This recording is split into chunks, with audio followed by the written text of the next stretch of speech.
네, 안녕하세요. 유방암 환자였고 또 현재 유방암 환자의 상태를 가장 잘 이해하는 우아한 김은하 약사입니다.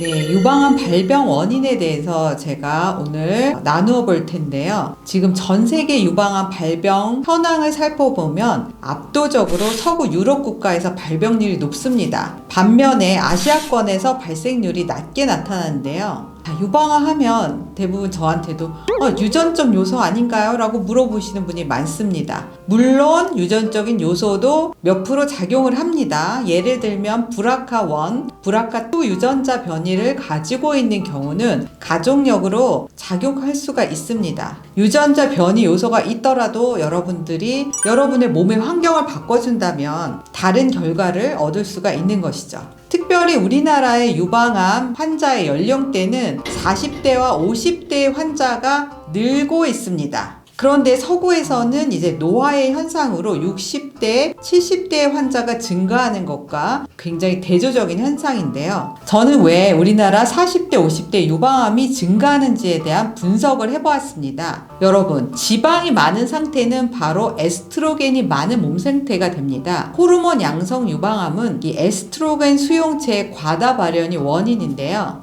타목시펜, 페마라 이렇게 항호르몬제를 복용하는 유방암 환자는 뱃살이 급격히 느는 것을 경험할 텐데요. 왜 그러냐면은 우리 몸은 부족한 여성 호르몬을 만들기 위해서 지방세포를 늘리는 것입니다.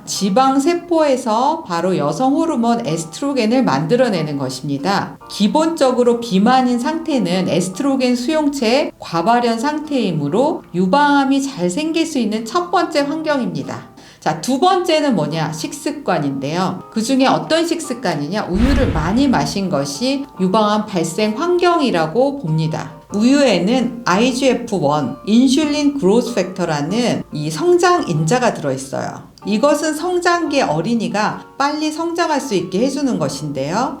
자, 30대부터 여성들이 우유를 많이 섭취하는 습관이 불필요한 세포의 성장을 가져오는 것으로 봅니다. 자, 우유를 많이 소비하는 서유럽, 호주, 북미의 암 발생률이 무려 95%에 달하고 있어요. 자, 바로 이어서 한국의 암 발생률이 64.2%에 달합니다. 반면 중앙아시아, 동남아권은 유방암 발생률이 30%에 머물고 있습니다. 이것은 식습관의 차이임을 극명하게 나타냅니다. 자, 우유, 치즈, 유제품 섭취 국가에서 유방암이 발생률이 높다는 것을 간과해서는 안 됩니다. 영국의 과학자인 제인 플랜트는 여자가 우유를 끊어야 하는 이유라는 본인의 저서를 통해서 인슐린 그로스 팩터 IGF-1에 대해서 자세히 설명을 하고 있습니다. 자, 사춘기가 되면 이 IGF-1이 유방세포에 세포 분열을 시작하도록 신호를 보내고 이 가슴이 사춘기 때 성장을 하게 되는 것이에요.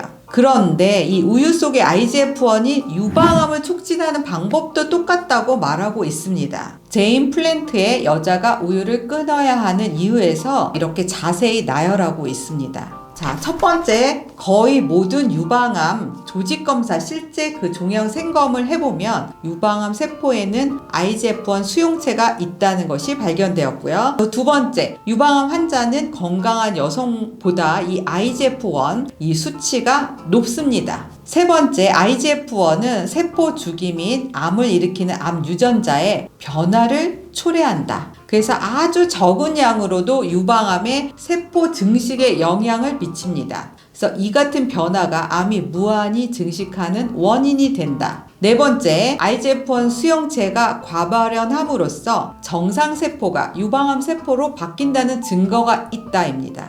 자, 이와 같은 이유로 성인 여성 중 유방암 발병 확률이 높은 환경을 가진 사람은 우유의 섭취를 당연히 제한을 해야 합니다. 네, 저한테 간혹 상담을 하러 오는 분 중에서 어떤 유방암 유형인가요? 라고 물으면 전혀 모르시는 분이 있습니다. 유방암의 유형에 따라서 치료의 방향과 항암 약제가 달라집니다. 그래서 이 암 타입에 따라 앞으로 몇 년 동안 무슨 약물을 복용하는지 또 예상되는 부작용은 무엇인지 알고 있어야 선제적으로 보충제와 식이요법을 통해서 예방을 할 수가 있습니다.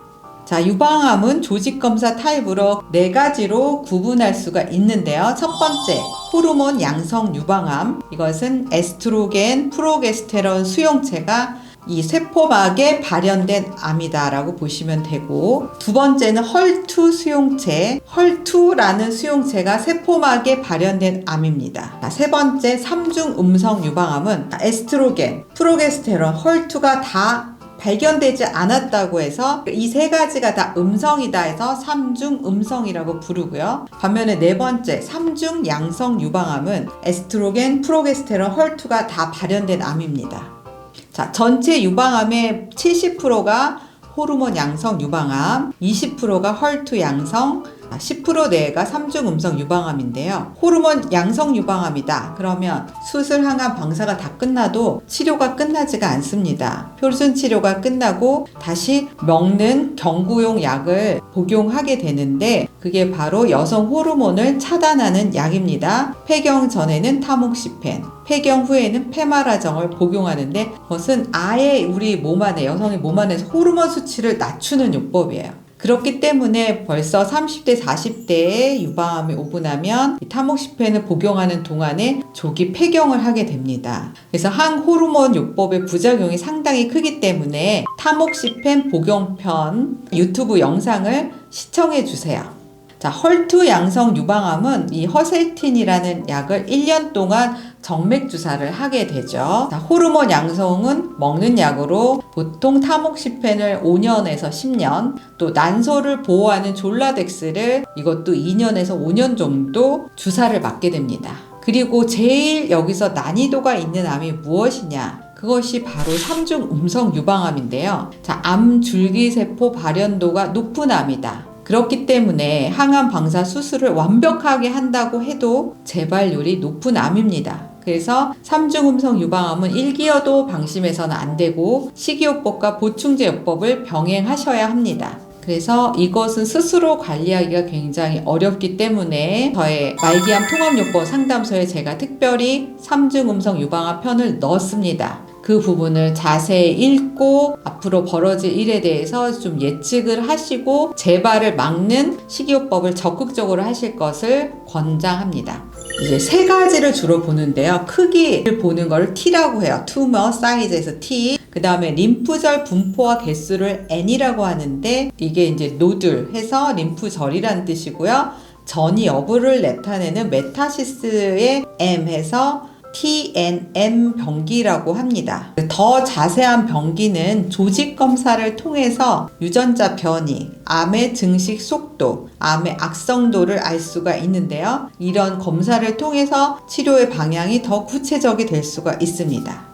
자, 우리나라 여성은 미세석회가 있는 분이 굉장히 많아요. 이것은 유방 초음파로 잘 나타나지가 않기 때문에 유방 촬영을 꼭 같이 하셔야 돼요. 유방 촬영술은 이렇게 가슴을 쫙 눌러서 찍기 때문에 정말 상당히 좀 고통스럽죠. 아프죠. 그래서 초음파는 아프지 않기 때문에 초음파는 하는데, 이 유방 촬영술을 지금 거절하시는 분이 많은데요. 6개월에 한 번씩 40대 이상은 유방 촬영술과 유방 초음파를 같이 하는 것을 권합니다. 제가 여러 상담을 해보니 그래도 제일 관리하고 치료 효율이 높은 암이 바로 유방암입니다. 그렇기 때문에 진단을 받았다고 해서 너무 실망하고 좌절할 필요는 없습니다. 이제 새로운 습관을 시스템화해서 장착을 하고 삶의 리셋 버튼을 누른다 생각하면 됩니다. 저는 이 야채 주스를 7년째 매일 만들어 먹고 있는데요. 이제는 힘들게 만들지 않고 저는 이 베지셀을 아침마다 마시고 있습니다. 이전 영상 야채 주스 만드는 영상을 참고해서 집에서 여러분 꼭 만들어 드시고요. 만들기 힘든 분은 네이버 쇼핑에서 베지셀을 구매하시면 됩니다. 자, 암이 오는 환경은 유전자가 아니고 바로 환경 때문입니다, 여러분. 여러분의 환경을 바꾸어 건강한 하루하루가 되길 바랄게요. 자, 오늘 영상이 도움이 되었다면 좋아요, 구독, 알림 설정 부탁드릴게요. 감사합니다.